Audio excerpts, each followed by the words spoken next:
నమస్తే తెలుగు న్యూస్ కి స్వాగతం. నేను రూపానాథళ్ళ. ఈరోజు మనతో పాటు స్టూడియోలో ప్రముఖ రాజకీయ పరిశీలకులు అంకమరావు గారు ఉన్నారు. ఆయనతో మాట్లాడదాం. సార్ నమస్కారం. నమస్తే రూపా గారు. మన షాడో సీఎం సకల శాఖ మంత్రి సజ్జల రామకృష్ణారెడ్డి బొక్కేసినటువంటి అటవీ భూమి 42 ఎకరాలు, దానికి సంబంధించి డిప్యూటీ సీఎం పవన్ కళ్యాణ్ గారు విచారణకు ఆదేశించారు. దానికి సంబంధించి మీ దగ్గర ఉన్నటువంటి వివరాలు మాకు తెలియజేయండి. సకల శాఖ మంత్రి ఎందుకంటే 5 సంవత్సరాల మంత్రులు వాళ్ళ విభాగాల గురించి ఏ రోజు సమీక్ష చేయలేదు. ఏ సమస్య వచ్చినా దేని గురించి మాట్లాడాలన్నా సజ్జల రామకృష్ణారెడ్డి వచ్చి మాట్లాడేవాడు. ఇంకా ఎవరికి ఎలాంటి అవకాశం కూడా ఇవ్వాల. మరీ ఘోరాతి ఘోరం ఏంటంటే హోంశాఖ మంత్రి సొంత జిల్లాలో గుంటూరులో కార్యాలయం ప్రారంభోత్సవానికి ఆయన ఆమె ఉండంగా ఆమె పక్కన ఈయనుండి ఈయన చేత ప్రారంభోత్సవం చేయించారు. ఆ విధంగా ఆ ప్రభుత్వంలో అన్ని శాఖలు ఆయన పరిధిలో ఏది జరగాలన్నా కూడా ఆయన తెలియకుండా ఏమీ జరగాల. ఒక మంత్రి గారు అయితే ప్యాకెట్ స్థావరం నిర్వహిస్తున్నాడు. సరైన సమయంలో వాళ్ళు ఇచ్చే డబ్బులు వీళ్ళకి వచ్చిన లెక్కల ప్రకారం తక్కువగా ఉన్నాయని చెప్పని ఆ ప్యాకెట్ స్థావరం మీద పోలీసుల చేత రైడ్ చేయించేసి మళ్ళీ ఆ వాటాలు రాబట్టుకున్నటువంటి ఘనుడు సకల శాఖ మంత్రి. దానికి సంబంధించి ఇప్పుడు ఆంధ్ర రాష్ట్రంలో చూస్తూ ఉంటే భూములు అంటే ప్రజల భూములు కావచ్చు, ప్రభుత్వ భూములు కావచ్చు, ఇట్లాంటి భూములు కావచ్చు 1,30,000 ఎకరాలు అన్యాక్రాంతమైందని చెప్పని ఇప్పటివరకు ఉన్నటువంటి సమాచారం. 1,30,000. దాంట్లో పాపం ఈ సకల శాఖ మంత్రి వాటా చూసుకుంటే చాలా తక్కువ. అంతే కదా, 42 ఎకరాల 20 సెంట్లు అటవీ భూమి, 10 ఎకరాల 20 సెంట్లు ప్రభుత్వ భూమి, 5 ఎకరాల 14 సెంట్లు డీకేటీ భూమి, చుక్కల భూమి అని ఉంది 2 ఎకరాల 2 సెంట్లు. ఇవన్నీ కూడా ఇది ఎక్కడంటే మామూలుగా చింతకొమ్ము దిన్నె అని చెప్పని సీకే దిన్నె అంటారు కడప జిల్లాలో. కడప పక్కనే పక్కనే ఉంటుందన్నమాట. ఇది వాస్తవంగా ఇతనుండే సొంత గ్రామానికి దీనికి కూడా సంబంధం లేదు. వాళ్ళు ముగ్గురు అన్నదమ్ములు, దివాకర్ రెడ్డి, జనార్దన్ రెడ్డి, రామకృష్ణారెడ్డి. దివాకర్ రెడ్డికి చనిపోయాడు, వాళ్ళ కుమారుడు అనమాట. వాళ్ళ కుమారుడు పేరు మీద సజ్జల సందీప్ రెడ్డి, అతనికి సంబంధించిన పేరు మీద ఇవన్నీ కూడా చేసుకోవడం కూడా జరిగింది. అంటే ఇక్కడ మీరు గమనించుకోవాల్సిన అవసరం ఏంటంటే, బాబు ఒకసారి నువ్వు క్లోజప్ చేయమ్మా. ఆ గ్రామానికి సంబంధించినటువంటి వివరాలతో కూడినటువంటిది ఇది. ఎందుకంటే ఆ సర్వేలకు సంబంధించి ఆ భూమి వివరాలు మ్యాప్ అనమాట. ఇక అతను ఎవరెవరి దగ్గర ఎట్టా చేశారనేది మనం ప్రత్యేకంగా చెప్పాల్సిన పనేం లేదు. సహజంగానే అటవీ భూమిని ఎవరన్నా ఇలా అన్యాక్రాంతం చేసినా, దౌర్జన్యంగా ఆక్రమించుకున్నా కూడా చట్టం చాలా తీవ్రంగా పరిగణిస్తుంది దాన్ని. మామూలుగా అటవీ భూములు కనుక ఏదన్నా మనం తీసుకొని రహదారులు నిర్మించాలన్నా లేకపోతే ప్రభుత్వ కార్యాలయాలకు ఏదైనా చేసుకోవాలన్నా కూడా దానికి సంబంధించినంత వరకు 2.5 రెట్లేమో అధికంగా 3 రెట్ల దాకా వేరే భూమి చూయించాలి. అప్పుడు కానీ వాళ్ళకి అనుమతులు రావు. దానికి చాలా ప్రాసెస్ ఉంది. అది ఇక్కడ ఏదో రాష్ట్రంలో నిర్వహిస్తే సరిపోదు, అది కేంద్రం నుంచి కూడా రావాల్సిన పరిస్థితులు ఉంటాయి. మరి అలాంటి భూమిని ఇతను ఏ విధంగా ఎంత దౌర్జన్యంగా చేశాడనేది కళ్ళ ముందు కనపడతానే ఉన్నాయి. ఎలా తీసుకోగలిగాడు సార్? దానికి కూడా చెప్తాను. అసలు ఇంకా ఘోరాతి ఘోరం ఏందయ్యా అంటే ఏప్రిల్ 29, 2024 అంటే రాష్ట్రానికి ఎన్నికలు జరిగింది మే 13వ తారీఖు నాడు, ఫలితాలు వచ్చింది జూన్ 4వ తారీఖు నాడు. ఈయన మ్యూటేషన్ చేయించుకుంది ఏప్రిల్ 29, 2024 ఎలక్షన్ టైంలో. అసలు ఏ అధికారులు మాత్రం ఎలా చేశారు? అదే కదా.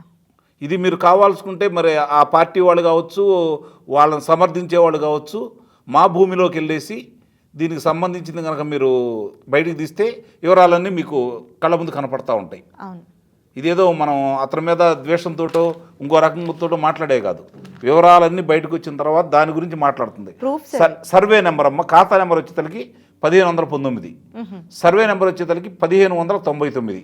అక్కడి నుంచి మొదలుపెట్టారు అనువంశికం అని చెప్పని ఎవరికో అంటే వేరే వాళ్ళకు ఉండాటిని కూడా తీసేసుకొని ఇట్లా కావాలని చెప్పి చేయించుకున్నట్టుగా కొనుక్కున్నట్టుగా ఇవన్నీ చేయించుకుంటూ వచ్చేసారు.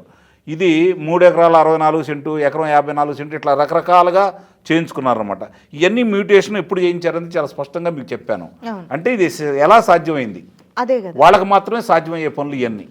ఇప్పుడు ఇవన్నీ చూసుకుంటా ఉంటే ఈ కుంభకోణాలు ఒక్కోటి బయటకు వస్తూ ఉంటే ఇది ప్రారంభం అతని పేరు మీద. అంటే మిగిలిన దాంట్లో అభియోగాలు ఉన్నా కూడా ఇది మొన్న చూసుకుంటా ఉంటే తెలుగుదేశం పార్టీ కార్యాలయం మీద దాడి చేసిన అభియోగం ఒకటి ఉంది. ఇక్కడ కూడా చాలా తెలివిగా ఏం చేశాడంటే, అతను లేడు దీంట్లో, గమనించుకోవాల్సింది. అన్న కొడుకుని పెట్టేశాడు, వాళ్ళ ద్వారా చేసేసారు. అక్కడ 11,000 ఎకరాల చిల్లర ఇది ఆ భూమి మొత్తం కూడా అటవీ భూమి అనేది. దానికి సంబంధించిన అన్నీ కూడా చూసుకుంటా ఉంటే వీళ్ళు ఎంత స్వాహా చేశారో ఇప్పుడు ఒక్కొక్కటి ఇంకా బయటికి రావాలి. ఇప్పటివరకు వచ్చిన వివరాలు ఇవి 206 ఎకరాలు అనుకుంటా దగ్గర దగ్గర. ఇప్పుడు అతనికి ఉన్నటువంటి ఆ ఎస్టేట్కి సంబంధించినటువంటి భూమి విస్తీర్ణం. ఇప్పుడు పవన్ కళ్యాణ్ గారు దీని మీద తీవ్రంగా స్పందించారు. అట్లాగే వెళ్ళి అక్కడ విచారణ చేసేసి సర్వే కూడా చేయమన్నాడు. సర్వే చేసిన తర్వాత ఇంకా చాలా వరకు బయటికి వస్తాయి. ఇప్పుడు నిన్న ఆయన ప్రెస్ మీట్లో మాట్లాడాడు కదా, ఇది ఎప్పుడో చంద్రబాబు నాయుడు గారి సమయంలోనే మేము ఇచ్చాము, దాన్ని పక్కన పెట్టేశారని చెప్పని. 2024 ఏప్రిల్ 29న నువ్వు ఎలా మ్యూటేషన్ చేయించుకున్నావు? ఇది ఎవరి హయాంలో జరిగింది? ఎవరున్నారు ముఖ్యమంత్రిగా? ఎవరున్నారు ప్రభుత్వ సలహాదారుడుగా? ఇది చెప్పయ్యా ఈరోజు బయటకు వచ్చి మళ్ళీ కాగితాలు చూపించాం కదా, మీ దగ్గర ఉంటే ఏదో బయటకు వచ్చి చూపించండి ఏ రోజు జరిగిందో ఏంటో, ప్రజలందరూ కూడా అర్థమయ్యే విధంగా తెలుస్తుంది. అంటే ఇక్కడ స్వాహా చేయటమే కాకుండా ఇది అటవీ భూమిని ఇలా కనుక చేసుకుంటూ ఉంటే తీవ్రమైనటువంటి నేరం కింద కూడా పరిగణిస్తారు. దాన్ని దృష్టిలో పెట్టుకొని ఈ ప్రభుత్వం అంది వచ్చిన అవకాశం ఇది. అయాచితంగా వీళ్ళకు వచ్చినటువంటి వరంగా కూడా నేను భావిస్తున్నాను. ఎందుకంటే ఇంకా చాలా ఉన్నాయి ఒక్కొక్కటి. ఇప్పుడు మీరేం కక్ష తీసుకోవాల్సిన పని లేదు, వాళ్ళ మీద దాడి చేయాల్సిన పని లేదు. చట్టరీత్యా మీరు చేయాల్సిన పనులు మీరు చేయండి. విషయాలన్నీ కూడా బయటకు వస్తాయి. ఇది ప్రారంభం. ఎట్లాంటి ఇంకెన్నో వస్తాయో చూశారు. నిన్నగాక మొన్న జరిగినటువంటి అధికారంలో రంగంలోనే మదనపల్లిలో ప్రభుత్వ కార్యాలయంలో, రిజిస్టార్ కార్యాలయంలో, సబ్ రిజిస్టార్ కార్యాలయంలో ఫైల్ కూడా దానమైన దాంట్లో చూశారు. పెద్దిరెడ్డి రామచంద్రారెడ్డి ఉదంతం ఆ రోజు కూడా పెద్ద హడావుడి చేశారు. సిసోడియా గారు ఉన్నారు దీనికి ఇప్పుడు రెవెన్యూ కార్యదర్శిగా. వారు కూడా దీన్ని స్పందించాల్సిన ఆవశ్యకత అయితే ఉంది. కాబట్టి ఇవన్నీ దృష్టిలో పెట్టుకొని అది కూడా నత్తనడక నడుస్తుందని చెప్పి ప్రజలందరూ భావిస్తున్నారు. సజ్జల రామకృష్ణారెడ్డి వాళ్ళ అన్న కొడుకు సంబంధించిన ఈ వ్యవహారం కూడా అటకెక్కిస్తారా, లేదా ప్రజల కోరిక మేరక దానికి సంబంధించిన వాళ్ళందరూ అదుపులో తీసుకుంటారో చూద్దాం సార్. అండ్ పార్టీకి సంబంధించిన ఏ విషయాన్నైనా నెత్తి మీద పెట్టుకొని ముందొచ్చి మాట్లాడే సజ్జల రామకృష్ణారెడ్డి కాదు. ఇంకోటి చాలా ఘోరాతి ఘోరంగా అతను గతంలో చంద్రబాబు నాయుడు గారి గురించి మాట్లాడిన విషయాలన్నీ ఒకసారి చూసుకోండి. ఏకవచన సంబోధన చేస్తూ ఆయన అదుపులో తీసుకున్నప్పుడు కొడుకుని కూడా నిన్నే కూడా అదుపులో తీసుకుంటామని ఇష్టారీతిగా మాట్లాడుతూ, అంటే ఒక రకమైన అహంకారంతో ప్రవర్తించాడు. ఇప్పుడు అదే విధంగా బయటకు వచ్చి మొన్న కూడా అతను సురేష్ని పరామర్శించడానికి వెళ్ళాడు కదా, అప్పుడు కూడా బయటకు వచ్చినప్పుడు మళ్ళీ మేము అధికారంలోకి వస్తాము ఇవన్నీ మాకు చూపిస్తున్నావు అంటే మీరు చేసిన దాంట్లో ఒకటో వంతు వీళ్ళు చేయలా. అది ప్రజలు బాధపడుతున్నారు. మీరు చేసిన దౌర్జన్యాలకు కావచ్చు, మీరు చేసిన అరాచకాలకు కావచ్చు, ఒక వంతు చేసినా కూడా ప్రజలు తృప్తి పడతారు. అవును, కనీసం దీన్ని దృష్టిలో పెట్టుకొని ఆ రోజు అతను మాట్లాడాడు కదా, ఏం సమాధానం చెప్తాడో ఇప్పుడు మీరు దీన్ని తీవ్రంగా పరిగణించాలని చెప్పైతే మీ ద్వారా నేను ప్రభుత్వానికి విన్నవించుకుంటున్నాను. అదే సార్, అప్పుడు గవర్నమెంట్ ఉన్నప్పుడు మాట్లాడమేంటి సార్, మొన్న విజయసాయి రెడ్డి కూడా మాట్లాడుతున్నాడు. అందుకనే చాలా మంది కార్యకర్తలు కూడా అసంతృప్తిగా ఉన్నారన్నమాట. నిస్సందేహంగా దీంట్లో అభియోగాలు కనపడుతున్నా, ఆధారాలు కనపడుతున్నా కూడా నత్తనాటక నడుస్తుంది ప్రభుత్వం అనే అభియోగం మాత్రం తీవ్రంగా ఉంది. ఇది సరి చేసుకోవాల్సిన ఆవశ్యకత ఉంది. ఎందుకంటే 2014 నుంచి 2019 వరకు మీరు చేసిన అభివృద్ధి సామాన్యమైంది కాదు. అయినా సరే వాళ్ళు చేసిన అసత్య ప్రచారాలు ప్రజలు నమ్మారు. వాళ్ళు చూపెట్టిన ఆశలకి ప్రజలు ప్రలోభానికి లోనయ్యారు. కాబట్టి మిమ్మల్ని దూరం చేశారు. ఆంధ్ర రాష్ట్రమే దానికి మూల్యం చెల్లించుకోవాల్సి వచ్చింది.